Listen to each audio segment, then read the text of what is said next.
Hello and welcome to our session. In this session, we will hear how Sony Interactive Entertainment leveraged AWS to launch the PlayStation 5. I'm Alex Justin Taylor, an Enterprise Solutions Architect here at AWS, and I've had the pleasure of supporting Sony for the last 3 years. And I'm joined today by Jess Loeb and Nathan Northcutt, who are both Principal Software Engineers at Sony Interactive Entertainment. Today, you're going to hear them speak about the challenges of launching a next-gen gaming console, both the opportunities and risks associated with such a generational shift, and how they use the flexibility, scale, and resiliency of AWS to enable a successful launch. Then, to wrap things up, Nathan and Jess are going to share some of the key learnings and takeaways that surfaced throughout the process.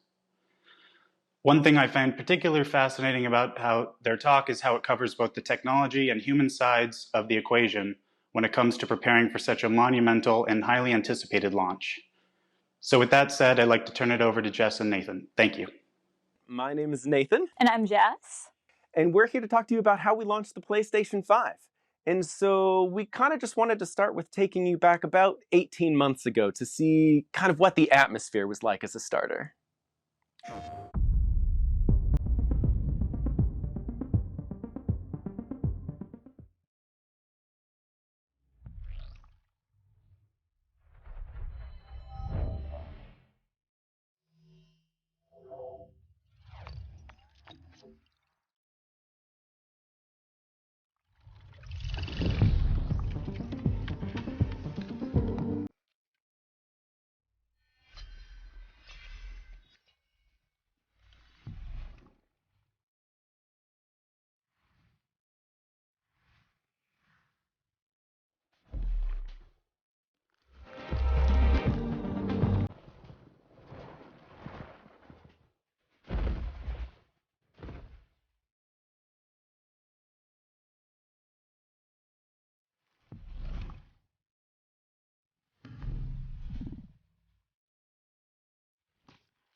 PlayStation. All right, awesome. And so this is kind of the agenda that we're going to go through today. So we're going to start out just taking you through what does it actually mean to launch a next-gen console. Give you some of the industry context, take a look at some of the exciting architecture choices that were made, and take a look at those brand new user experiences. And then we're going to roll through the Copper program, which started with a pre-mortem. We did some interesting program designs and built out some brand new types of teams, which we're going to take you through. And then we're going to go into some examples of controlled burns, so how we executed them, what kind of analysis we did, and give you some fun takeaways in case you want to do something like this yourself. Absolutely. And so first place to start is kind of what are some of the challenges that we have with the generational shift, and really what does that mean? And so to kind of set some context for those of you that may not kind of be aware, when we're talking about generational shifts, we're talking about launches of the new console hardware, new experiences, and these are really long tail events. So you can kind of see here that over the last 15 years, there's only been 3 of these. And so these are huge events for us, both for our players, which are really excited to see all of the new things we've got, the game partners that we work with that are looking to kind of leverage this to make new and immersive experiences for you. And for our employees, we're always really excited to show all of the cool things that we've been working on over this really long period of time. But you have to make sure that you get it right, because you're likely going to have to wait quite a while before you're going to be able to take a big swing like this again. And that's not to say that we don't actually have other software releases in between. We release software relatively frequently, maybe not on the daily or weekly cadence that some of you without the hardware constraints are working with. But these are what we're talking about are step changes. We're talking about massive improvements in user experience and user engagement. Taking a look at how do we create brand new experiences for game developers. We can completely level up our game SDK. And yeah, I mean, these are just really big changes that you couldn't do with just a couple of new APIs or some other things. And so hardware obviously plays a big part. So does the software stack and everything else that we're giving for capabilities. And so that's really what we're looking at. But we do have a lot of operational challenges that come from that as well. And so kind of as we were thinking about this, we started out talking to people to look at what are all of the things that we think we really need to make sure that we tighten up before we launch. And you get a lot of different feedback. Yeah, turns out people have a lot of thoughts and feelings when it comes to launching something of this magnitude. And some of the challenges that were anticipated are things that are exactly like what you might expect. Brand new call patterns, feature flags, and all of a sudden, before we knew it, we're overwhelmed with a broad swath of types of challenges that we have to really think about and consider when we're planning a launch of this magnitude. Yeah, absolutely. And so kind of we spent a little bit of time thinking about where are we going to focus. And we kind of broken this down into two main places that we're looking at for these challenges. There's some that we're going to be able to solve architecturally, the way that we're building and delivering the platform, the software, and everything else. And then there's going to be a lot of things that are going to fall more into the operational capabilities, which we're going to talk about a bit today. And so we thought we'd start with some of the architectural pieces that we're looking at. And so we can kind of also further break that down into things that are happening back on our platform, as well as things that we're doing on the console.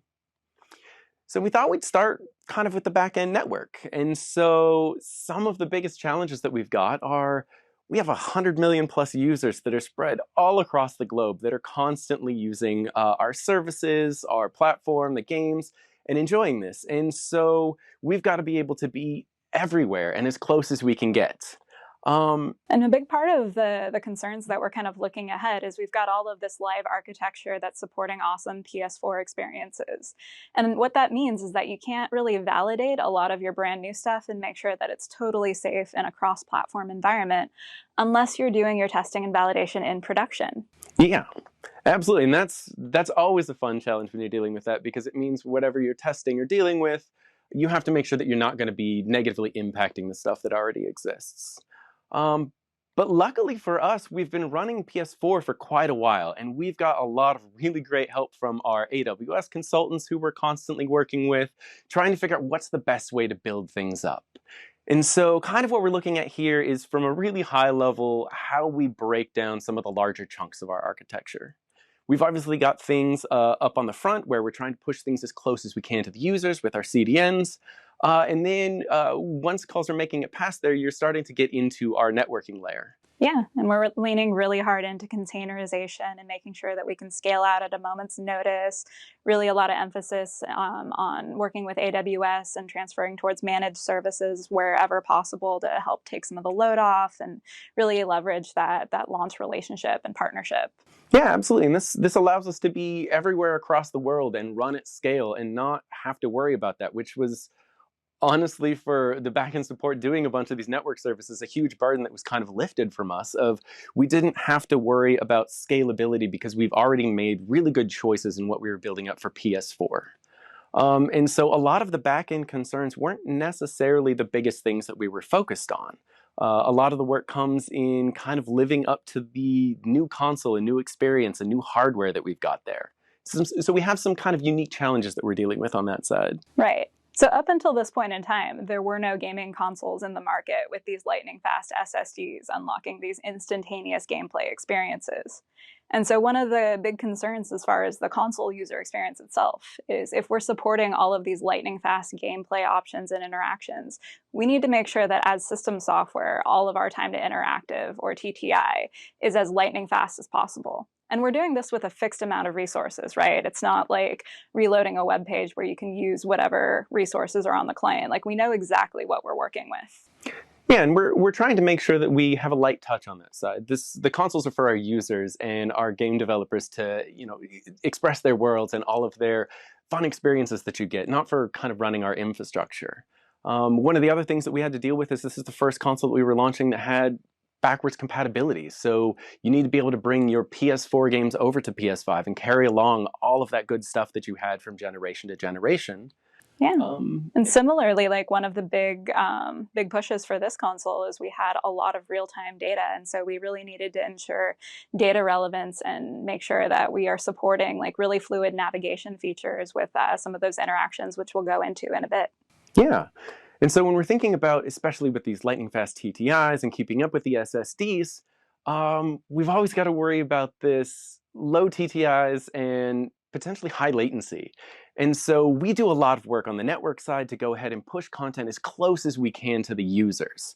But the routes are always going to vary. It depends on what you've got going on at any given time. And so we figured the best number of calls to make is 0. Yeah, zero tends to work out better than any others. And so a lot of what we did architecturally for the client was actually trying to figure out how can we do that. Absolutely. When we're looking at next-gen applications and we're wanting to render these lightning-fast experiences, when I think of lightning, I don't think of high variance. And so what we're doing is we're really taking a lot of these platform events that are coming in, processing them on our infrastructure, and really pushing as many events and triggers to the console as possible. Yeah, and this allows us to, for a lot of these like really critical experiences where the users are wanting to get from one thing to another as quickly as possible, just like you would in the games, we want to make sure that the console can facilitate that. And so that's what allows us to kind of look at things that are happening in our background on the application and console itself and have this cache prefetch data wherever possible so that as you're browsing around, the data's already there. And so kind of what we mean for some of these things is where we're looking at some of these new experiences. We'll kind of walk you through a couple of these.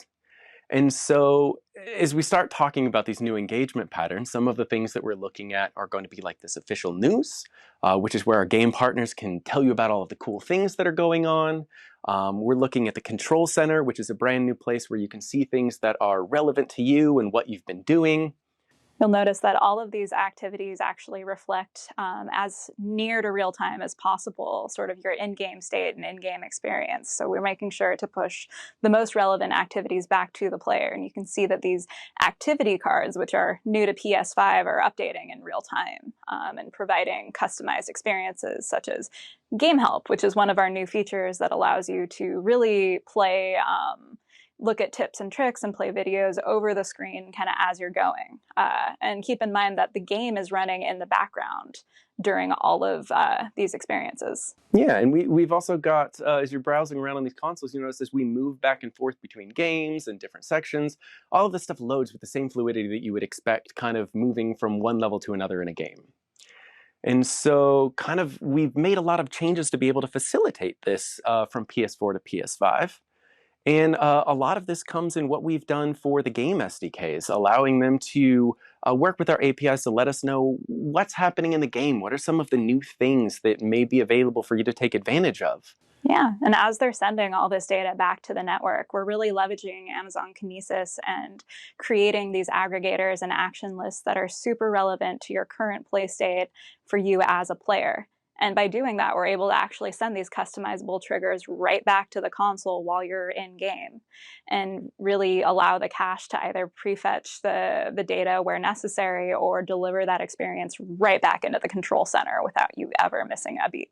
Yeah, absolutely. And then being able to kind of leverage back into the real-time streaming capabilities, which we've talked about, these are already battle-proven. These are things that we didn't have to worry about from an infrastructure side. We could focus on how to bring these customer experiences without having to worry about how to manage all of this, which was amazing for us.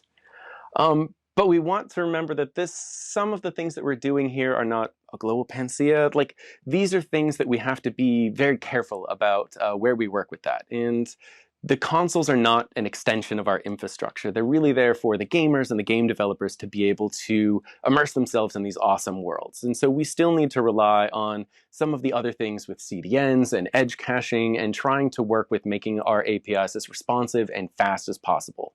And the scale out that we've got definitely helps with that, especially in the containerization. For sure.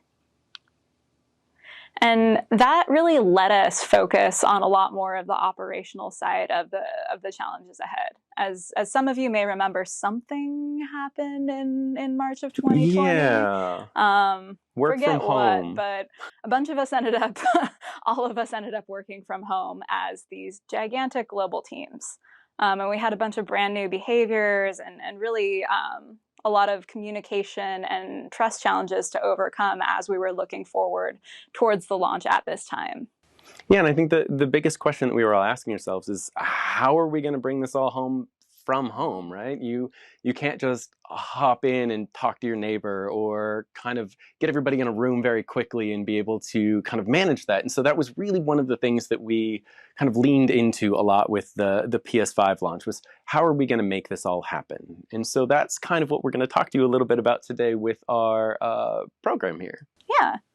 And so, as you can imagine, there are lots of activities that are kind of ongoing around the company, around the platform, as we're getting ready for this big cannot miss date. We've got application and service releases. We're doing a lot of AWS consulting. We've got our end-to-end load testing and a bunch of really smart people making really smart choices within their purview.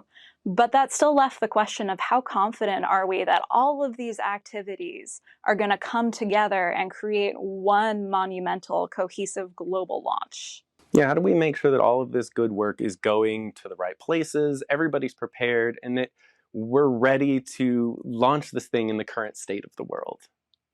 So then, we came into this concept of like a pre-mortem was one of the first places that we kind of started looking at. And that was kind of a fun term that I hadn't really come across before, hadn't really kind of participated in. Yeah, and for those of you who haven't had the chance to participate in one, a pre-mortem is an activity a lot like a retrospective, but instead of looking at something that happened, you're imagining that you are in a position where the launch, the deadline, the whatever has already come and gone, and things have gone horribly wrong. And so you take a looking backwards at what are those things that did go wrong and which of those things are preventable. Yeah. And so we kind of started looking at that opportunity space as, what are some of the things that we want to focus on? And miscommunication was one of the first things that was fairly obvious that would come up. Everybody is kind of working from home in new ways. There's a lot of new communication patterns, and how are we going to escalate? How are we going to collaborate when everybody's kind of getting to deal with this new one? And so that was kind of, we thought about what are some strategies to deal with that. Yeah.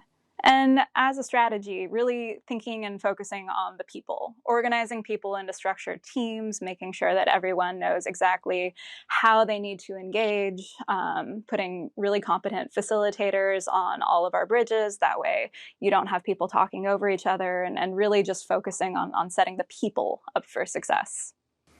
Right, and then one of the other things is there's a bunch of new interaction patterns, new things that we're setting up.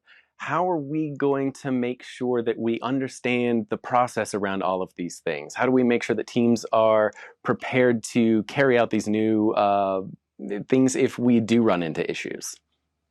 And for that, really focusing on the process and making sure that we are rigorously stress testing all of those brand new processes and that everyone on every new team understands exactly what role they have to play and can execute it to perfection is. And then the last thing is, when you're launching a new console like this, we have plenty of data for PS4 after running it for so long, but PS5 is new. We don't have baseline data to know whether or not something's expected or an error. And how do we deal with the fact that we're not going to have that until we actually launch? And as you can imagine, the answer to this is really practice. Making sure that we understand and can utilize our dashboards effectively. We're running coordinated exercises. We're establishing as much baseline data we can in the little time that we have. And so this is kind of where the Copper program came in. Yeah, and so those really became the 3 Ps of the Copper program: people, process, and practice. And what we kind of landed on was a strategy called wargaming. For those of you who aren't familiar, wargaming are traditionally military exercises, and they're carried out to test and improve tactical expertise. And so with the Copper program, what we really wanted to do was create these coordinated responses for these brand new team structures and really facilitate those practice opportunities for the process. But yeah, absolutely. And to really make this work, we kind of had to divide stuff up into 2 teams. And so we're going to kind of talk through those here really quickly. And for everybody at SIE, keep calm. You're on the blue team.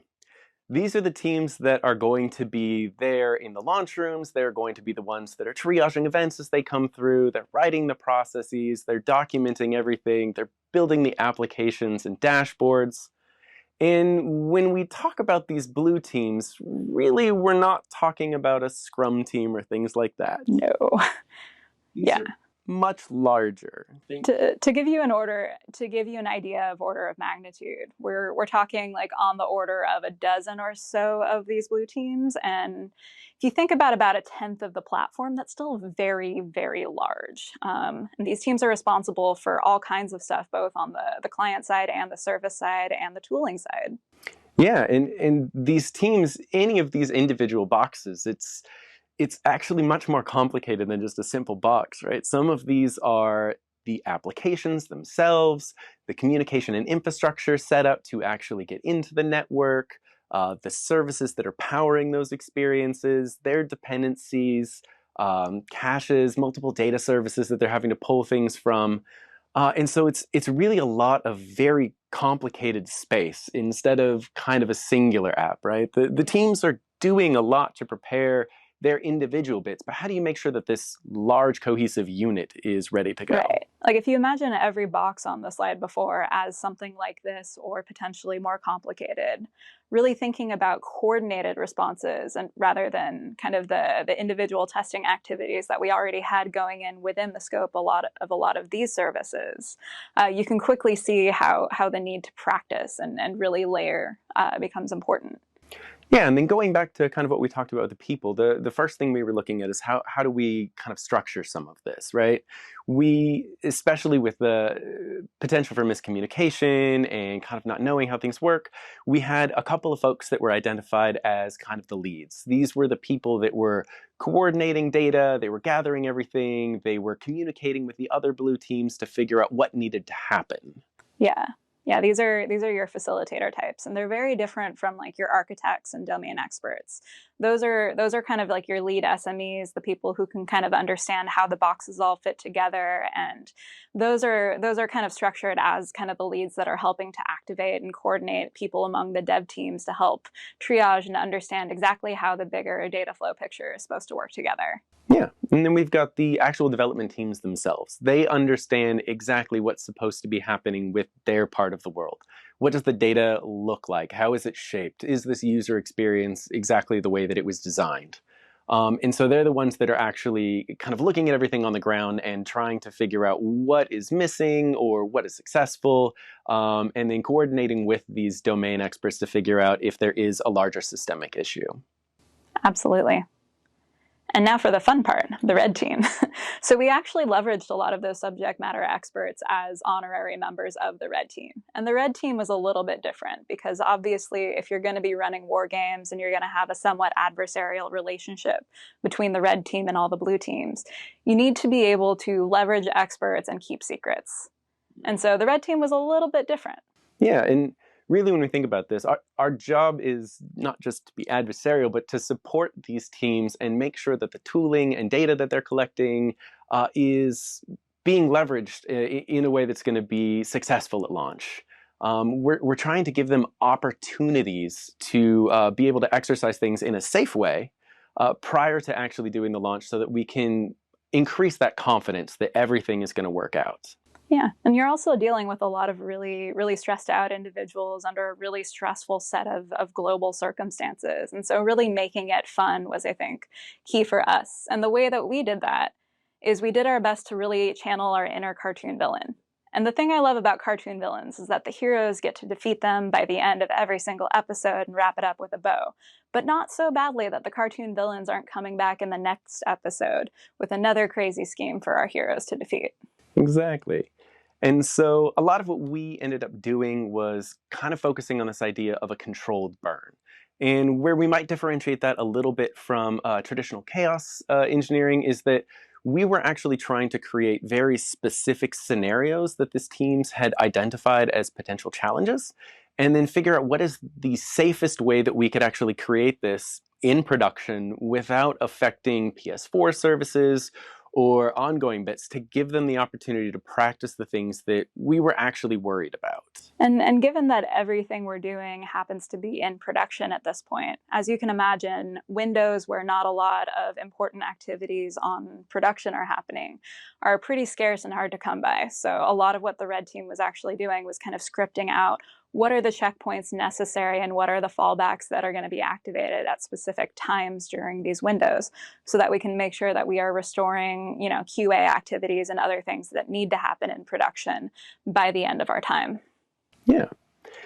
And so kind of as we looked at this, it's a very wide space. There's a lot of things that we could be kind of working with. And so we kind of broke this up into 3 phases for our program. The first one was kind of our crawl phase. This is where we're trying to understand the teams, we're looking at performance metrics, trying to figure out what the data looks like, and then debriefing with the teams to figure out exactly what they were worried about, making sure that we clearly understood the space so that we could best utilize the time and resources that we had. Absolutely. And really doing that activity in partnership between the red and the blue teams allowed the red team to kind of come up with 3 strategies that we were going to employ based on our findings in crawl. Playing with connections, fabricating issues, and really rigorously exercising the processes that the teams were worried about.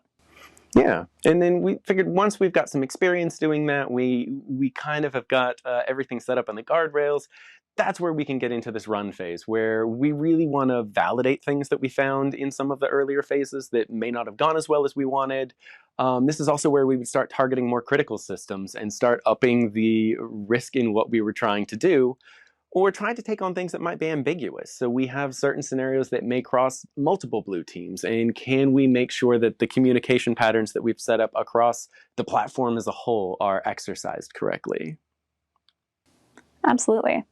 And so what crawl actually looked like for those of us on the red team was really spending time with the blue teams, going through their run books, figuring out what they were worried about, and kind of out of all of those findings and meetings, we came up with 3 key areas that all of our walk burns needed to kind of hit on.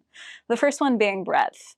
These are brand new teams that, again, encompass a very large part of a very large ecosystem. And so really helping those leads and those subject matter experts familiarize themselves with all of the run books, all of the Scrum teams, and understand what the scope of operations is for them. Yeah.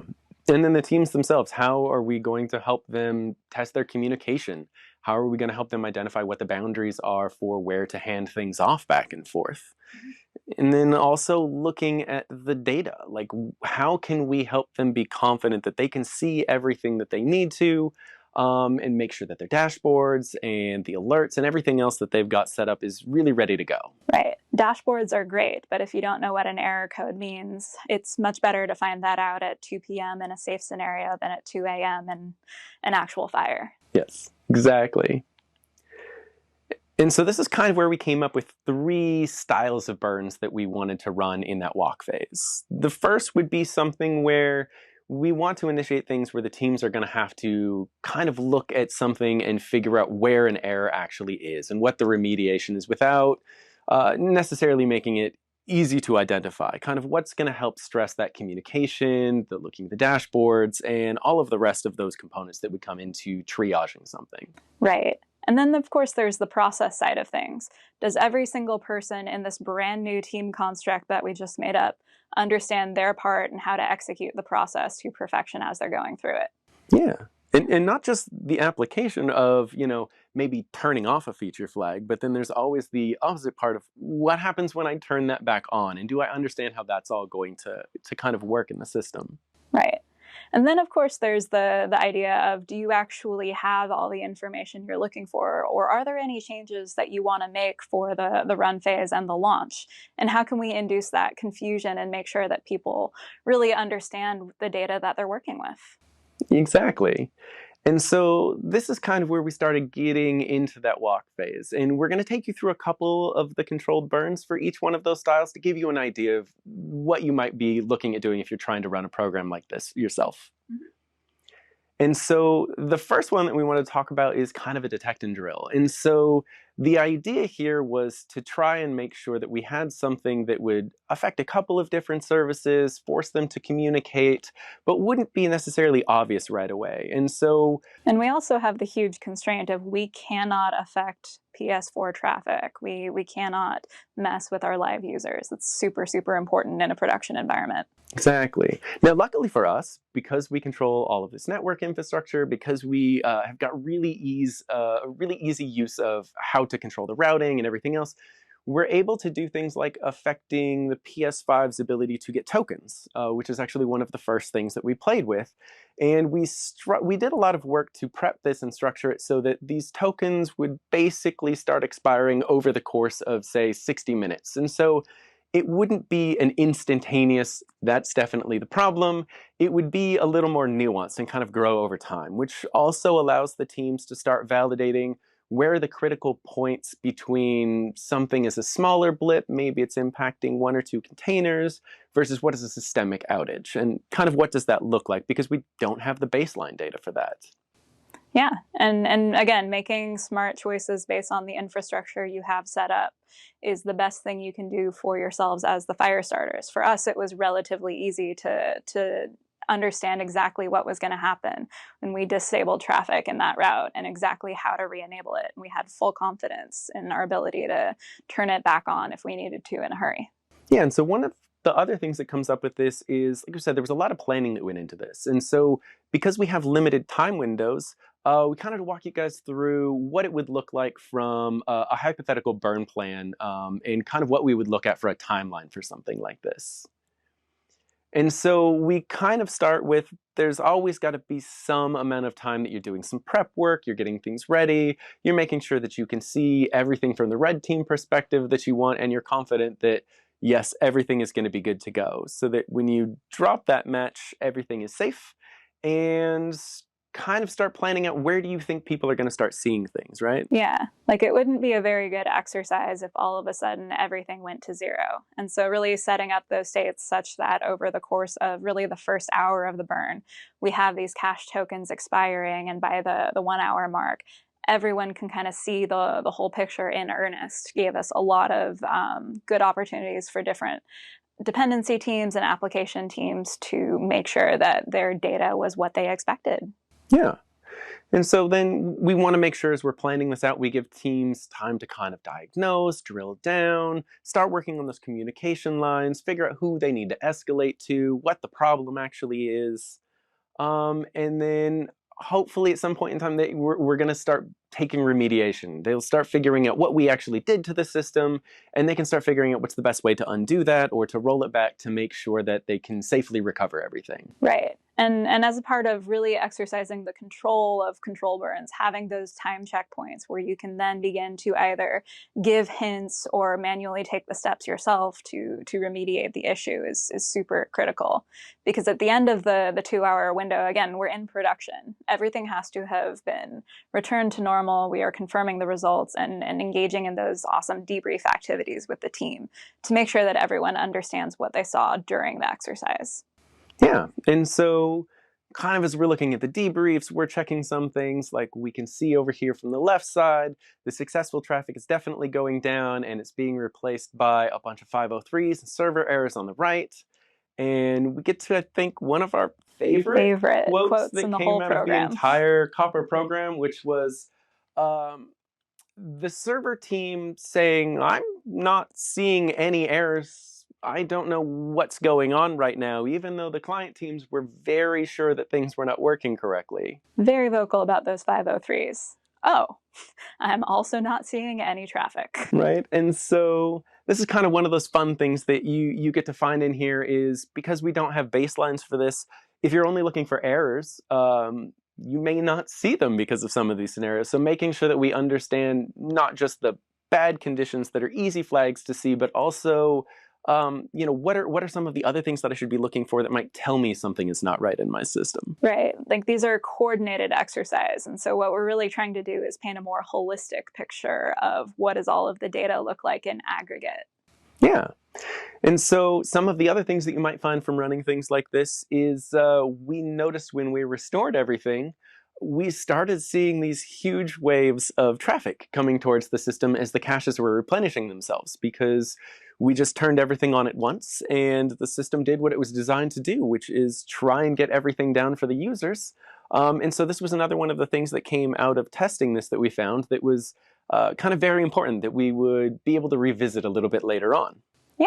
Yeah, we were able to do a lot of analysis related to exactly what those load spikes look like and what was calling them, and be able to actually craft some changes and burns that targeted some of the validation for mitigating some of these load spikes. Like obviously we can scale, but it's better if you don't have to. Exactly. So one of the other things that we learned is that because these windows are so limited in production, sometimes leaks do happen.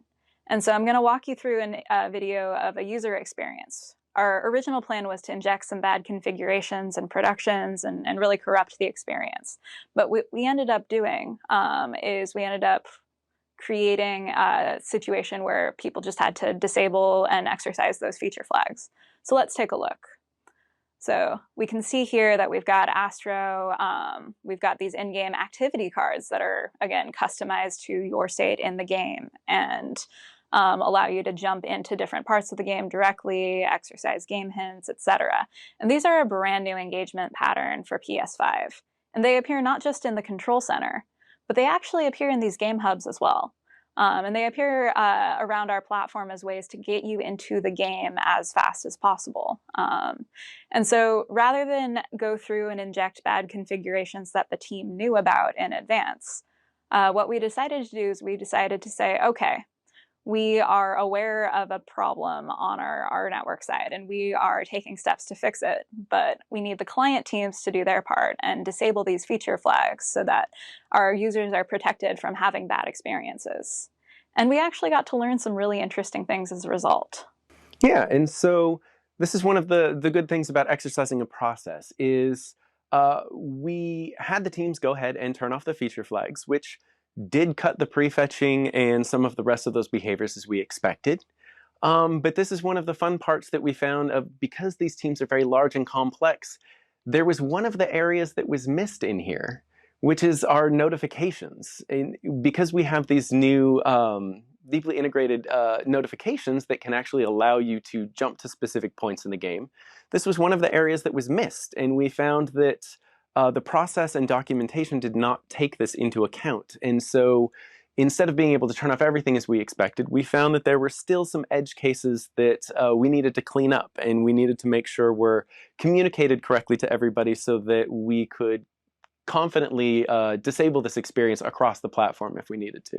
Absolutely. And one of the great things about really taking advantage of leaning into the process aspect here is that not only did we get to make the appropriate changes, but during this burn in particular, we were able to get the people who had kind of written and approved the process into a room and really talk with every single engineer and every single person on the call about why the process is the way it is, and make sure that people don't just understand what to do, but why they're doing it. Yeah. So this is a really good thing. And then I think we get into one of the others that I found to be really fun. And it's a bit trollish, I'll admit. But Turns out the meanest thing you can do is nothing. So we set up some conditions such that we had people reproducing certain workflows in production, and some people were instructed to say that they were seeing errors on the client, and some people were instructed to report the flows as normal. And so this is actually a really important thing from our perspective, because this is one of the things we wanted to make sure of, is that if everyone is constantly looking for errors all the time, you get really good at seeing those. But then we also wanted to make sure that teams were confident in the data that they had and could correctly distinguish between when we were actually lighting a fire and when maybe things weren't actually that unstable. Right. And this also gave them a chance to really get familiar with the process of exploring the data from a holistic perspective, trying to connect different pieces from different parts of their ecosystem. And we actually ended up finding some unrelated production issues while we had the teams diving through the data, which was fantastic. Yeah, and so this is a really good technique that you could do. I wouldn't do it very often, but this is something that can be really, really beneficial, especially when you're playing with some new systems that you haven't gotten to work with before. Absolutely. And I think probably the most important part of running something like this is to debrief immediately, make sure that you create space to have this be a learning experience and not just a trolling experience. Exactly. And so kind of once you get through some of these initial walk burns, you've gotten good at doing some of the process, you've gotten good at being able to identify some issues. This is where we can start getting into some of the things that may start having a little bit more ambiguity into ownership, or that are going to be much broader in scale. So you're not going to be working with one team, you may be working with multiple teams. Yeah, and this is also now that we've developed the practice and we've really created more cohesive teams than we had before, we can start to play with really critical systems that cannot fail for the PS5 and start to interrupt those key connection points that maybe hit many teams at the same time. Yeah, and it's also a chance to go back through and start validating some of those things that you may have found in those previous runs, to go back and make sure that, yes, they've been cleaned up and that you're ready to go. And so one of the reasons you want to wait for targeting and critical systems is, especially in our case, running in production with PS4.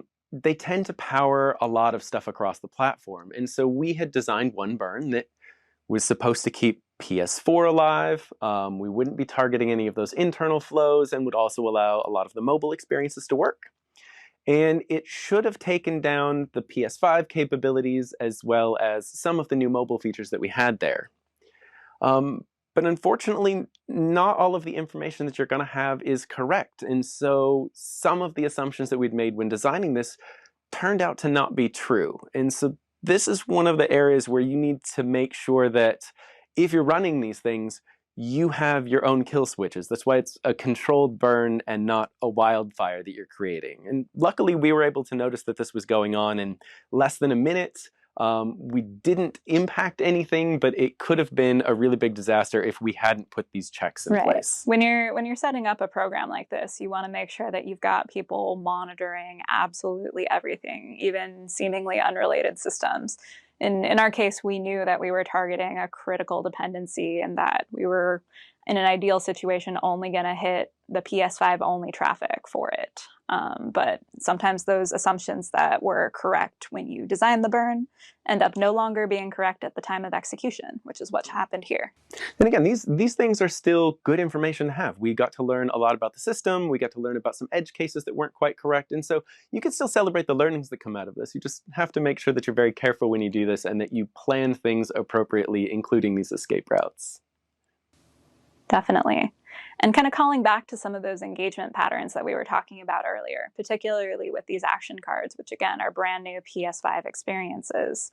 If you remember some of that load spike traffic we had in the beginning, the teams actually created some fail-safe mechanisms to ease some of that dramaticness of the load spike when we re-enabled some of our features after turning them off. And so if you think about the way our ecosystem works, you've got things that are fetching, pushing data to an aggregation service, pushing data back down to the client, and really we went in and cut off that traffic again, which once again, thanks to our awesome AWS infrastructure, was super easy to do. Exactly, and we don't want to make things too simple here, so we actually started cutting services and communication points across a bunch of things. Because again, we're trying to get multiple teams to escalate and figure out where the issue is. Is it a systemic network issue? Is it a couple of different paths?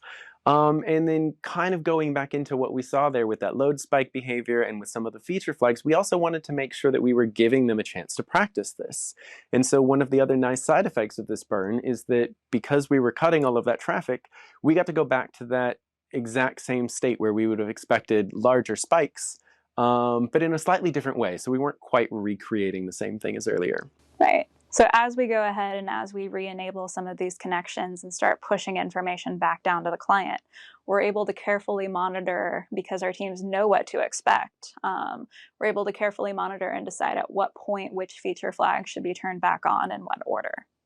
And so what ended up happening is, as we started to come back and enable traffic and allow the console to be getting that data from the server resources, we saw that we were able to really control and manage the load spikes. Yeah, exactly. And so because the teams kind of knew the behavior was going to be coming up, and because they'd practiced this, they were able to come up with really creative ways to make sure that we could turn things on without completely swamping the resources.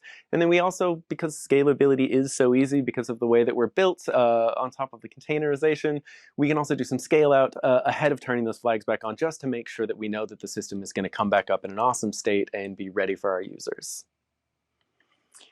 And so kind of with that, we wanted to talk about just a couple of the key metrics that we had here. And so we had over 70 hours that we were working with the teams during active burns. We also had, over 10 hours of training videos, making sure that each and every blue team understood the tools available to them. And keep in mind, they're constantly doing releases, and they were doing over 50 releases in burn and related windows. Yeah, and at the end of the day, we ended up running 28 different exercises for various teams to kind of make sure that everything was hardened and ready to go, so that as we got into that launch window, our confidence was really high. And so kind of with that, we get to walk into our favorite part of that whole thing, which was launching the console.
PlayStation. Awesome. And so as we can see, we had a global launch, and it was incredibly successful from the PS5 side. We've got some things that we can look at, like the public reports coming from Down Detector. Is kind of a good metric. From PS4, we had about 33 issues versus PS5, we only had 4. And I think the bigger thing is just kind of the launch room atmospheres. Yeah. So we had these 24-hour launch rooms going on where people were getting ready, and they were being proactive about checking all of their information, seeking out where things are the data's looking good, as well as the issues that did come up. And really, the atmosphere was very joyful and relaxed. People were really leaning into some of the successes of the wargaming approach, really that like tactical readiness and expertise. I mean, talking with some of the folks who were around for the PS4 launch, when you hear them talk, they're talking a lot about battle scars. They're talking about jumping from issue to issue and really valiantly kind of keeping everything happy on our service side. And what you see here is totally different. We had great launch coverage on the AWS side, 24-hour coverage on the PlayStation side for this global launch that started in New Zealand and kind of went around the world. I mean, it was awesome. It's very it was a very calm atmosphere. And I think a lot of that our program specifically helped with was making sure that we took kind of a proactive and not a reactive approach in there. Because we'd worked to give the teams times to practice this, to address some of the things that they thought might be a challenge. Anytime the issues did come up, everybody already knew what to do. It was very easy and smooth communication. And we really feel like that led us to be as successful as we were kind of going through the launch and being able to leverage the hard work that teams were doing all over the place with a variety of different programs and really have that high degree of confidence and the success that came from that. Absolutely. And so if you guys would look to try and run something like this yourself, some of the things that we would kind of look at as the keys to success would be kind of taking this pre-mortem and being able to anticipate some of the things that you're worried about. Like it's not just about what can possibly go wrong, because you've got smart people making smart choices everywhere, but really focusing on those things that you can prevent in the time that you have left. Right, and then making sure that as you do this, knowing that being able to practice this stuff is really what's going to build that trust and that confidence, making sure that you structure the program around addressing some of those things specifically and trying to build these kind of safe places for people to be able to practice prior to actually kind of launching something.